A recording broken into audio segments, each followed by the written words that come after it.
Welcome to another episode of Bison Insider. I am your host, Mr. John McLemore.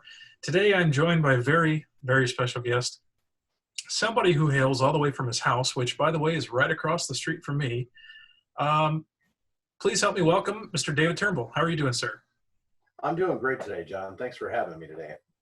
Well, it's just a little side note to all of our viewers and those who are watching. Mr. Turnbull has canceled on me a couple of different times. Not by his fault. Obviously, he's a busy guy, but I'm just finally glad you were able to catch up. It's nice to be able to get with you finally. It's been a really busy few weeks here, so even though we're working from home and everything, so. Well,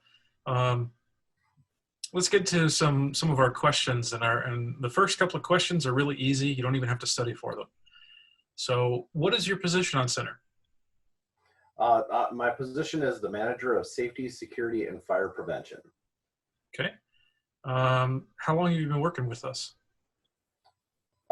This would be my second time around, and I'm just over a year and a half. But I worked at the center back in 2012 to 2016. I've been with Job Corps for probably just about 18 years.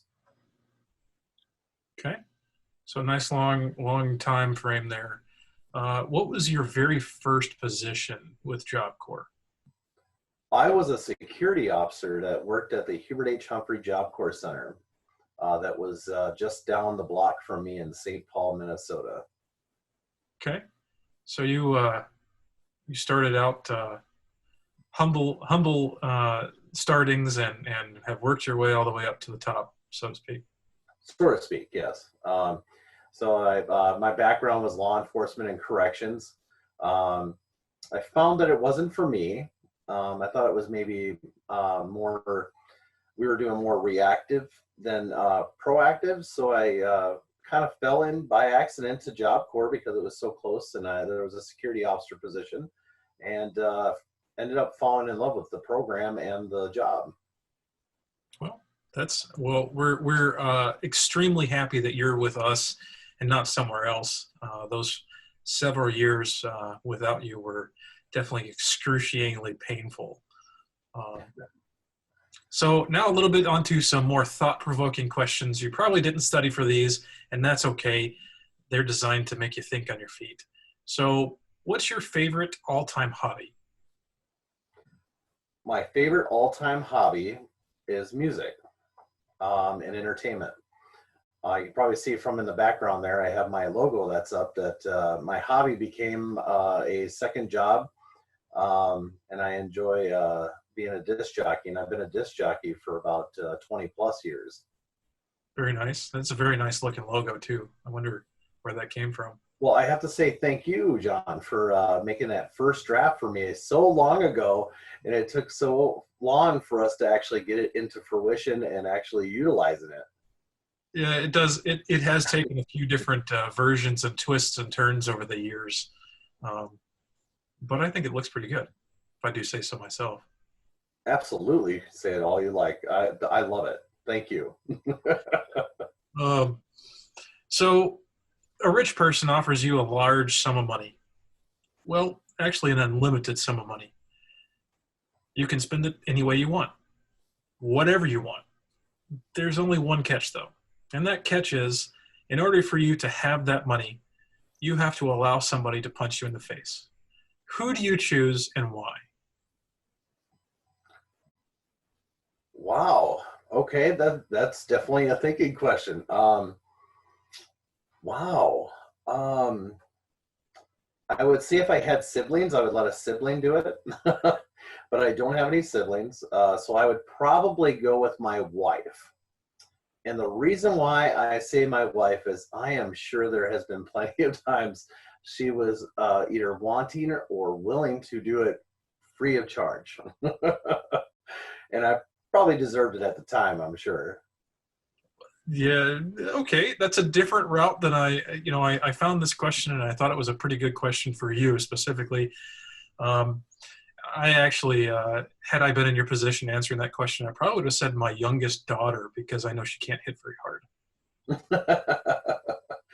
I'd be willing to take one for, and so it had, multiple, benefits, maybe to leave some stress for my wife, and then also provide me with some money in my pocket for her too. There you go. So staying with the money theme for this next question, if money was no object, what would be your dream car? Oh, wow. Um, I don't know if I've ever had a dream car, but I would say that I would probably look for something.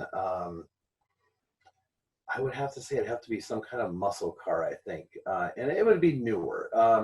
I'm kind of split between like the Camaro and probably the what is it, the Dodge. I can't remember the name of it. See, I'm not really a big car person. Challenge is what you're saying. The Yeah. Okay. So here's another question that I tailored just to you. As I was thinking about my questions, I was thinking about you. You just purchased an item from IKEA. Okay. You know in the description online what it's supposed to be. However, when you received it on your doorstep, it's in a plain brown box. No instructions, a million pieces, no picture, first words out of your mouth, and how do you put it together? Not going to say the word. And I would grab my phone and Google something. And if I didn't have that option, I would try to look for a phone number. Or, just try to work with, get one of my friends from across the street to come and help me that might have an idea of what we're doing. IKEA does tend to put extra parts and pieces in their stuff, which they is do. A problem. Absolutely. I have bought many different pieces from IKEA and have found that there are extra pieces. I've actually had to order pieces because they were missing. Very nice.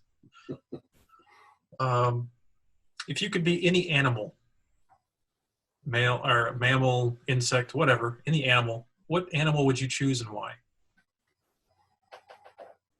Ooh.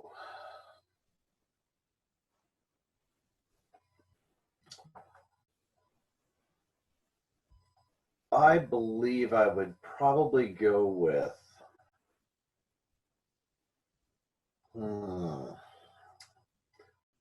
a lion. And that's pretty, that's kind of common, but I think just the aspects of the animal, you got to respect it. It's about leadership. When I look at it, I think about leadership within the animal itself, leaving its pride, and it also can be humble at the same time, especially with its pride. And just freedom, living in the wild, hopefully living in the wild and not in captivity. I guess that would be my choice if I was going to be any animal at all, if I could be. That's a good choice.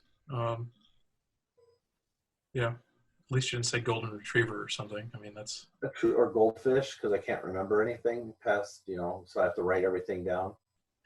Well, it is what it is. So we only have a couple more minutes left. A couple more questions for you. This one is a brain teaser for you. See if you got it or not got it. That kind of a thing. How many seconds are there in each year? How many seconds are in each year? Not a clue. Not a clue. The answer is much easier than what you're thinking. You're trying to do the math in your head. I see the smoke coming out. Oh yeah. seconds. It's easier than you think. Oh, there's 12. There you go. You There's a second of each month. There's only 12. said second, not seconds. Yeah. True. I love it. I love it. I love it. I love the wordplay. It's the English language. It could mean one of two things. Exactly. So on a more serious note, do you have any words of encouragement for our students during this weird phase of life? I would say stay focused. Dream big. No matter what you're doing, dream big. Dream beyond what you think you can. Because dreams are attainable. And then just like I said, remaining focused. Strive for more. Nobody can hold you back.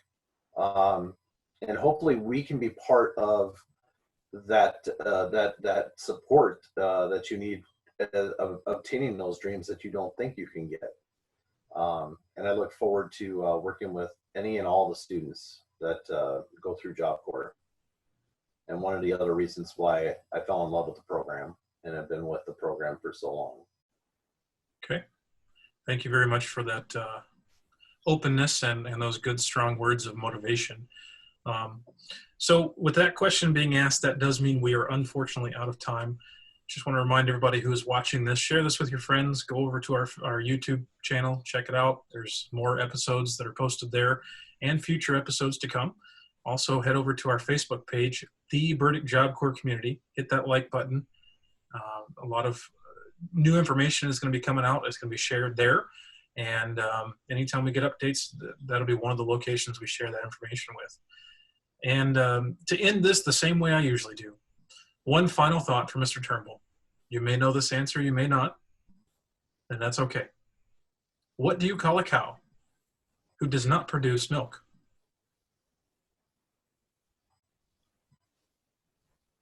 Bull? Maybe, but specifically, I would call it a milk dud. Gotta love the dad jokes. Every single time. It's tradition. But for those who are watching, we just want to remind you to stay safe, and we'll see you soon.